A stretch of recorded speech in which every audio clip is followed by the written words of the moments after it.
Diversification to the conservation model is key in stemming cases of human-wildlife conflict that have been on the rise, fueled by climate change and a scramble for agricultural land. Regina Manyara engages the Ngeno Conservancy Director, Rai Tumcharo, on the benefits of environmental conservation and its impact on coexistence between humans and wildlife. Disbursing compensation monies owed to victims of human-wildlife conflict. The question is, can conservation ease wildlife conflict? That's the conversation tonight, and we're joined by none other than of Ngeno Conservancy, a conservancy that has been in operations for the last 30 years. Thank you, sir, for your time. Thank you. Paint a picture for us on how the landscape looks when it comes to matters because of the drought, wildlife has been a menace to both the community, because the most animals come from the southwest and southeast.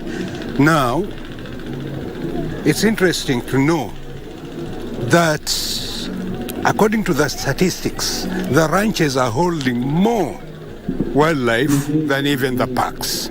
Taita Taveta County in itself has the highest record of human-wildlife conflict. What, in your opinion, is driving this? We've tried to ask ourselves why.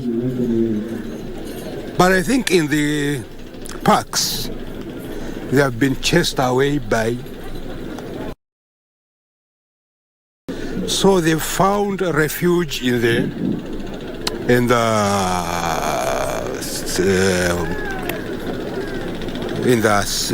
our ranches and in the communities that border the ranches. Now, there have been so many cases of predation, so many cases of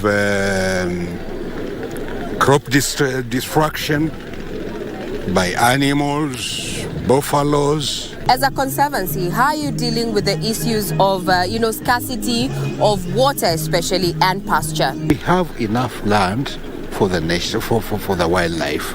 Yeah? The only problems mostly is the drought and water. Once we have these things in place and in abundance, I don't think we'll have this problem in the magnitude that we are talking of. So when it comes to land, we have enough land. The ranches have 1 million acres. That is part of, I think, the 12% that the human land was allocated for. So with wildlife, I believe the 62% is enough for it. Increased cases of, invasion of ranches, conservancies, and even national parks have hit the media waves, so to speak. How are you handling this in Taita Taveta? But I believe that once those big dams are constructed, these will reduce the wildlife conflict. The only now problem is the drought. So again, we could have a solution. There's a lot of water in Taveta, Njoro Kubwa. So if authorities could bring this water to the ranches where it will flow freely, it will regenerate vegetation. And the animals only need vegetation and water. So if that can be done, I can assure you the human-wildlife drastically. Now let's talk about poaching, especially on game for meat. How is this a challenge here, and how are you handling it? I don't encourage that, but we have experienced that. But we have another partner called Wildlife Works.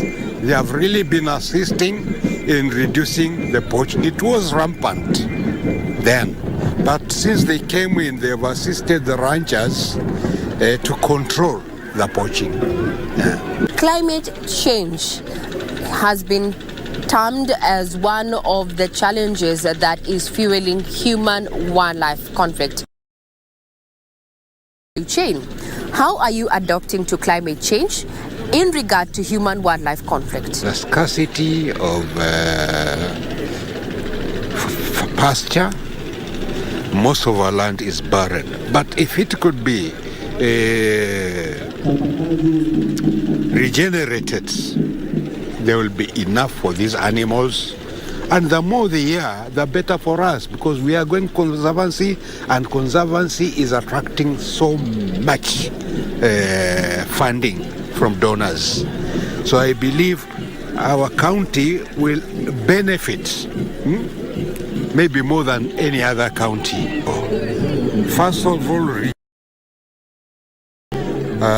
forests. I think the climate change has all been brought about by the degradation and the rampant logging.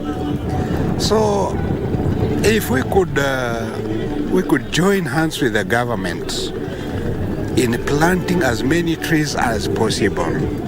It takes about 5 to 10 years to mature. So I believe if we want to handle this situation for posterity, we need to really plant as many trees as possible. The government began the compensation to victims of human-wildlife conflict this week. Is this money adequate to alleviate the impact that human-wildlife conflict had on First of all, it is too little, too late. You can imagine some of the claims I'm seeing 2014.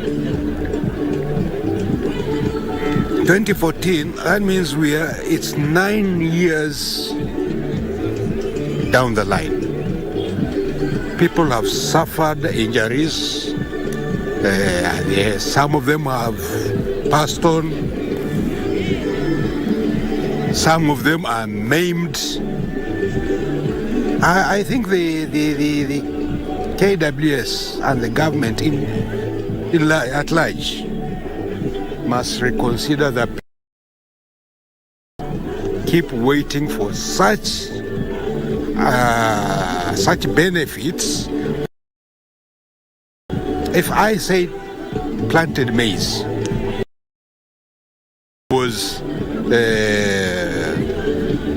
was eaten by the animals, then I wait for 9 years. That crop, remember, that crop was going to take me that year. So that year I spent money doing the planting.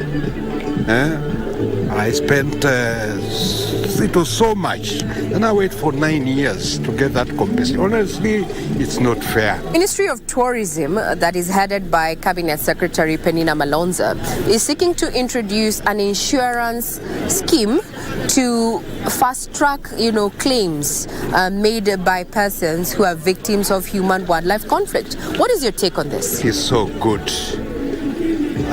One time I visited Masai Mara, and we were told that these people have an insurance policy on livestock. And I think they have really accepted and embraced conservancy, because at the end of the day, they know they don't lose everything. If they lose on this one side, there's something to benefit from. So, and I think even the animals accepted that, because you look at the elephants there, they are not as hostile as these. Because elephants, or animals, generally animals in this area, they see a human being, they see an enemy. But in the other place, the animals are so friendly. so friendly, because the community has come to understand that these are also partners in development. Yeah. Maybe you can elaborate when you talk about fencing or the cordoning off the communities. Exactly what do you mean? Well, depending on how fast the electric fence is done, I think in the next 2-3 years we'll have a reduced level of the conflict between human and wildlife. Yeah.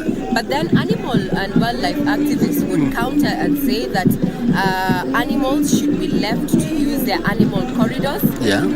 What is your take on that? Because when you propose fencing, this is definitely going to hit some deadlines.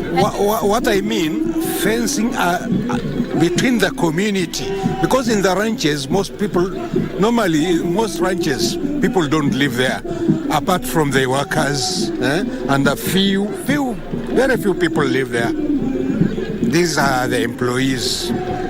But in the community, where these animals stray from the ranches to the community, looking for food, looking for water, that is where the biggest conflict is. Do you think that the conservation way is the direction to go when you talk about matters of human-wildlife conflict?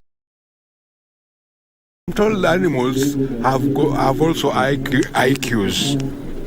So if an elephant feels it has it is protected by a human being, it will end believing that this is a partner. But in our area, they are hunted for meat, bush meat, all animals, and then they are also hungry, so they go for for whatever that they can get from the community. And once the community sees the animals around, they try to repel them using all sorts of ammunition. Now, when this insurance scheme is finally brought to the community here, first the community will understand that after all, they are not going to lose everything the way they used to. They'll be compensated, and let that compensation follow as soon as possible, not the 9 years that victims are waiting for. That one will heavily alleviate that problem. Yeah. What does the future portend for this particular ecosystem in light of climate change and increased cases of human-wildlife conflicts? Makes the wildlife move out of the conservancies to the community is one, water, then pasture. If the government could build dams. Last year, I remember, we were visited by the CS in tourism then. I think it was Mr. Kimtai. And we had quite a number of stakeholders meeting between the ranchers and the county government.